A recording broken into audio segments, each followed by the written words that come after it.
Halo guys, balik lagi sama gue Noval di YouTube channel Koinvestasi. Hari ini gue bukan mau nge-food, tapi gue mau ngasih warning alias peringatan aja kepada kalian buat adanya kemungkinan harga mayoritas kripto tuh bakal turun lagi karena adanya kabar geopolitik yang semakin memanas antara Taiwan dan Cina. Tapi sebelum mulai jangan lupa like, subscribe, dan klik lonceng notifikasi di YouTube channel Koinvestasi.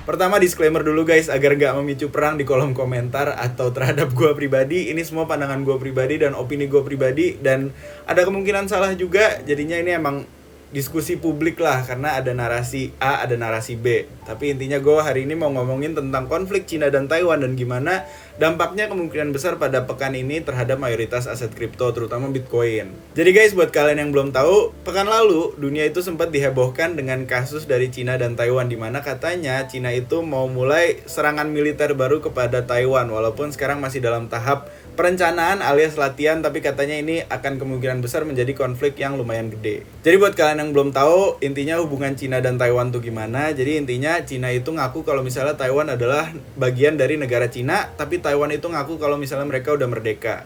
Kenapa bisa kayak gini? Jadi bisa kalian lihat ini di petanya, emang Cina sama Taiwan tuh deket banget. Jadi ya emang ada sedikit konflik-konflik lah, dan konflik ini sebenarnya udah berjalan sejak beberapa tahun yang lalu, tapi di pekan lalu itu dibuat panas lagi karena Amerika. Jadi guys, untuk saat ini Taiwan itu yang ngakuin mereka merdeka adalah sekitar 13 negara. Jadi cuma 13 negara yang ngaku kalau Taiwan itu adalah negara sendiri, dan sisanya itu ngaku kalau misalnya Taiwan itu masih bagian dari Cina.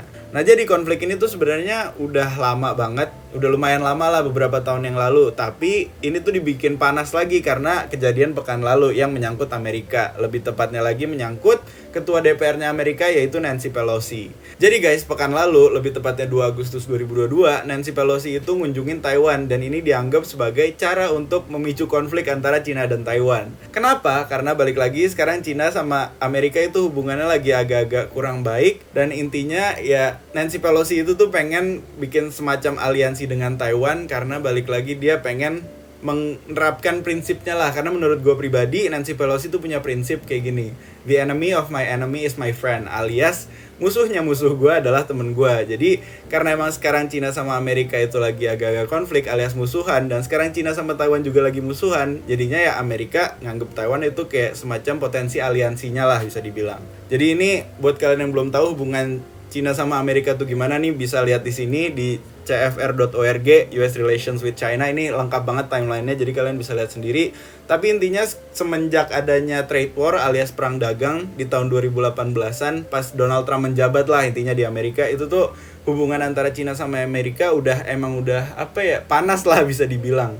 Karena balik lagi Donald Trump itu emang bisnismen banget, dan dia mencari keuntungan maksimal untuk Amerika. Karena kasus itu ya jadinya banyak kebijakan-kebijakan yang emang memicu konflik lah antara Cina sama Amerika. Contohnya kebijakan tarif, dimana kalau memperdagangkan suatu produk yang ekspor impornya jadi semakin mahal dan lain-lainnya lah. Jadi intinya emang sekarang tuh Nancy Pelosi katanya pengen bikin semacam potensi aliansi dengan Taiwan. Ini juga bukan kabar baru, karena ini emang narasinya udah berjalan sejak beberapa tahun yang lalu, semenjak emang Cina sama Taiwan tuh konflik. Nah terus banyak juga yang bilang kenapa minggu lalu baru dimulai itu tuh ajakannya, kenapa tiba-tiba Nancy Pelosi datang ke Taiwan. Jadi itu tuh ada dua narasi. Yang pertama katanya karena emang Nancy Pelosi tuh masa jabatannya mau habis di November 2022. Jadinya sebelum masa jabatannya habis, dia pengen kayak bikin gebrakan baru lah, gebrakan sendiri, yaitu bikin kayak kerjasama antara Taiwan dan Amerika semakin kuat. Karena balik lagi perekonomian Taiwan tuh gede banget guys, lumayan gede, apalagi di dunia teknologi. Jadinya ya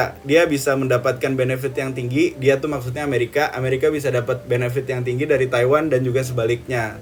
Jadi Taiwan bisa dapat perlindungan dari Amerika bisa dapat benefit dari perekonomiannya Taiwan. Nah, karena kasus ini makanya Cina tuh tersinggung lah ibaratnya. Jadi dianggap Nancy Pelosi datang ke situ tuh semacam provokasi lah terhadap konflik China dan Taiwan. Jadi ini dianggap sebagai upayanya Amerika untuk ngajak kerjasamanya Taiwan terus untuk mulai menyerang Cina. Jadinya ya dianggap konflik baru lah. Itu alasan pertama. Jadi intinya ada yang bilang ini karena Nancy Pelosi pengen bikin gebrakan baru sebelum masa jabatannya habis. Terus guys, alasan kedua, ini katanya ada rumor kalau misalnya Nancy Pelosi pengen ngelakuin ini tuh buat manfaat dia pribadi, terutama manfaat keluarganya juga. Jadi sekarang lagi banyak rumor kalau misalnya Nancy Pelosi sama suaminya Paul Pelosi, yang keduanya adalah pejabat pemerintah, itu memanfaatkan informasi-informasi yang ada di pemerintah buat kepentingannya pribadi, alias melakukan insider trading. Jadi informasi yang didapatkan itu dimanfaatkan untuk pasar keuangan dan untuk keuntungan mereka pribadi, biar bisa beli saham atau aset yang intinya biar tahulah kapan jual yang tepat, kapan beli yang tepat melalui informasi-informasi yang mereka dapatkan duluan. Atau bahkan mereka jadi yang nyetir tuh harga asetnya kemana. Contoh, nih Paul Pelosi sekarang katanya lagi ada rumor keterikatan insider trading, di mana dia tuh memanfaatkan informasi dari Nancy Pelosi pergi ke Taiwan untuk beli saham-saham yang terikat sama perang, kayak saham-saham senjata, perusahaan-perusahaan yang biasanya terikat sama perang lah. Jadi contoh, dia beli saham senjata pas Nancy Pelosi baru pulang dari Taiwan, karena dia tahu tuh ini bakal memicu perang, karena balik lagi mereka juga nggak bodoh lah, udah lama menjabat. Terus ujung-ujungnya bener, Paul Pelosi beli saham senjata, saham tank dan lain-lainnya, ujung-ujungnya harganya tuh pada naik karena ada potensi perang ini. Dan kalau ada potensi perang ya mereka pasti keuntungannya bakal naik karena produk-produknya dipakai buat perang. Jadinya ya Paul Pelosi langsung untung. Terus makanya sekarang ada narasi insider trading ini di sahamnya Amerika. Tapi balik lagi guys, ini masih narasi juga dan gue nggak tahu alasan aslinya. Tapi yang bisa kita ketahui sekarang emang masa jabatannya Nancy Pelosi mau habis, dan katanya ya ini adalah gebrakan dia, walaupun emang memicu konflik banget. Jadi gue ingetin lagi guys, Nancy Pelosi itu datang ke Taiwan pada 2 Agustus 2022. Dan ini tuh memicu konflik sama Cina. Jadinya untuk menanggapi potensi konflik ini, Cina tuh langsung kayak tersulut lah emosinya, langsung terprovokasi. Dan dia langsung menggelar latihan militer selama 4 hari, mulai dari sekitar 4 Agustus 2022 atau 2 hari setelah kunjungan dari Nancy Pelosi tadi. Jadinya mereka menggelar latihan militer 4 hari, dan ini tuh terjadi di sekitar Taiwan. Jadinya dianggap kalau misalnya ini tuh adalah langkah Cina untuk latihan invasi Taiwan. Jadinya ini langkah untuk invasi Taiwan tapi masih latihan. Terus juga ini dikabarkan sebagai langkah gertakan dari Cina biar kayak lo tahu nih, kalau ke Taiwan tuh ya mereka bakal tetap nyerang walaupun ada Amerika yang mendukung. Jadinya ini kayak Cina kesel sama Amerika dan Taiwan juga lah sekaligus, karena tadinya tuh emang Amerika sama Cina udah mulai reda lah konfliknya dan ya dianggap udah mulai santai-santai aja. Tapi tiba-tiba Amerika datang ke Taiwan dan dianggap intervensi konflik antara Cina dan Taiwan.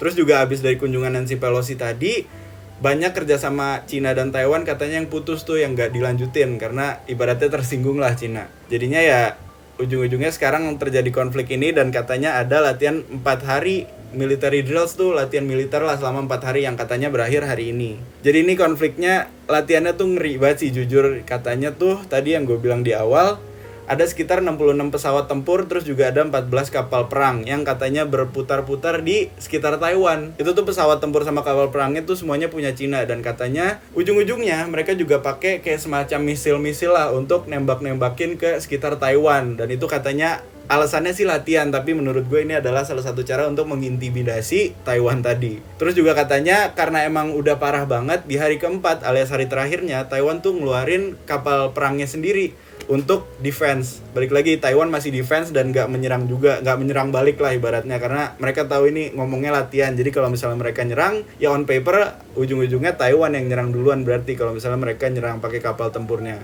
Jadi ujung-ujungnya Taiwan tuh cuma parkir kapal tempurnya di sekitar perbatasan dengan Cina, tapi Cinanya tuh masih kayak nembak-nembakin misil, terus juga masih terbang-terbangin kapal tempur di sekitar Taiwan, terus juga kapal perangnya tuh masih muter-muter. Jadinya ujung-ujungnya nih kayak main kucing-kucingan lah ibaratnya kalau kata media bule. Jadi ya ini dianggap ngeri banget karena balik lagi, walaupun hari ini selesai dan semuanya udah reda, ini tuh adalah langkah awal dari invasi yang akan dilakukan oleh Cina kepada Taiwan. Dan balik lagi karena perekonomiannya keduanya tuh gede, dimana Taiwan tuh lebih berdampak sekarang dalam produksi teknologinya, terus juga Cina perekonomian yang gak bisa diraguin itu gede banget terhadap perekonomian dunia. Ya kalau mereka perang, apalagi kalau narik Amerika lagi, kemungkinan besar ini akan memperparah kondisi geopolitik global, terus juga memperparah ya perekonomian dunia, karena balik lagi sekarang lagi banyak potensi resesi, dan dengan adanya perang ya kemungkinan resesi itu akan semakin gede. Apalagi ya intinya bikin perekonomian semakin parah lah ujung-ujungnya. Jadinya ya sekarang orang-orang lagi pada takut, terutama investor-investor aset beresiko. Nah, balik lagi ke kripto. Jadi apa hubungannya sama kripto? Jadi karena sekarang duit di kripto itu udah banyak dari investor institusional dan investor konvensional, jadinya sekarang kripto itu udah dianggap sebagai aset beresiko. Dan kalau kondisi geopolitik lagi buruk, perekonomian global lagi buruk, biasanya aset beresiko itu kayak saham dan kripto tuh pada turun.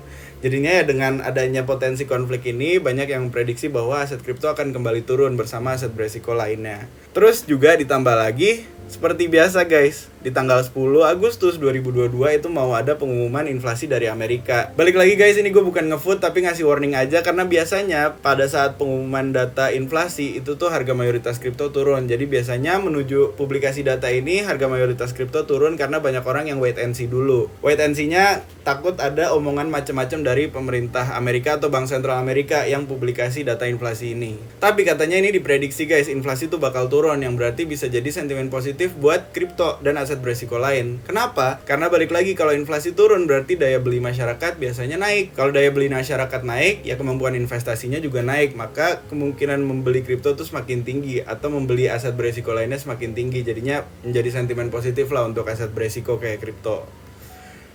Pusing coy. Sorry ya guys, ini pusing banget. Gue juga pusing. Tapi intinya kalau menurut gue ya hati-hati dulu, menuju publikasi data ini ada kemungkinan harga mayoritas kripto akan turun karena banyak yang wait and see. Terus setelah publikasi ini, kalau misalnya data inflasinya turun beneran, ya ada kemungkinan naik lagi. Tapi balik lagi, gue bukan dukun dan gak ada yang tahu apakah bener akan naik lagi atau enggak. Karena balik lagi sekarang juga udah naik lumayan tinggi, dan emang sekarang mayoritas kripto, terutama Bitcoin itu tuh udah kelihatan jenuh lah untuk naik lebih tinggi, karena Bitcoin sendiri udah kepentok di sekitar 23.000 US dollar. Jadinya ya ada kemungkinan habis dari situ turun dulu untuk koreksi, baru habis itu naik lagi kalau misalnya ada sentimen positif. Itu sih prediksi dari gue guys. Balik lagi disclaimer, gue bukan dukun dan prediksi gue juga bisa salah, tapi ini gue pure berdasarkan makroekonomi aja. Oke deh guys, maaf kalau penjelasannya bingung. Intinya sekarang lagi ada konflik antara Cina dan Taiwan yang berpotensi lanjut ke perang atau invasi dari Cina ke Taiwan alias penjajahan. Jadinya ya hati-hati aja sama kalian yang lagi trading, karena ada kemungkinan volatilitas yang tinggi kalau misalnya konflik ini berlanjut.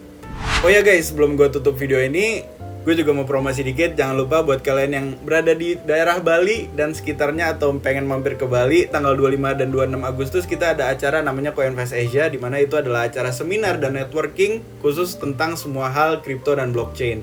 Jadi di situ kalian bisa dengerin speaker-speaker dari pelaku pasar kripto internasional, dan di situ kalian juga bisa ngobrol sama speaker-speaker tersebut. Jadi nggak cuma satu arah dengerin mereka ngoceh doang, tapi kalian bisa nyamperin mereka dan ngobrol sama mereka. Langsung aja guys, kalau kalian tertarik langsung aja mampir ke websitenya coinvest.asia dan beli tiketnya. Karena nanti di situ gue juga punya surprise yang intinya bagi-bagi duit lah buat kalian yang bisa complete challenge dari gue di sana. Oke deh guys, gitu aja dari gue. Kalau misalnya ngerasa bermanfaat, jangan lupa like, subscribe, dan klik lonceng notifikasi di YouTube channel Koinvestasi. Kalau ada yang salah mohon dikoreksi, dan kalau ada yang mau ditanya langsung aja di komen di video ini. Siapa tahu ada yang jawab, termasuk gue. As always, Koinvestasi, semua bisa kripto.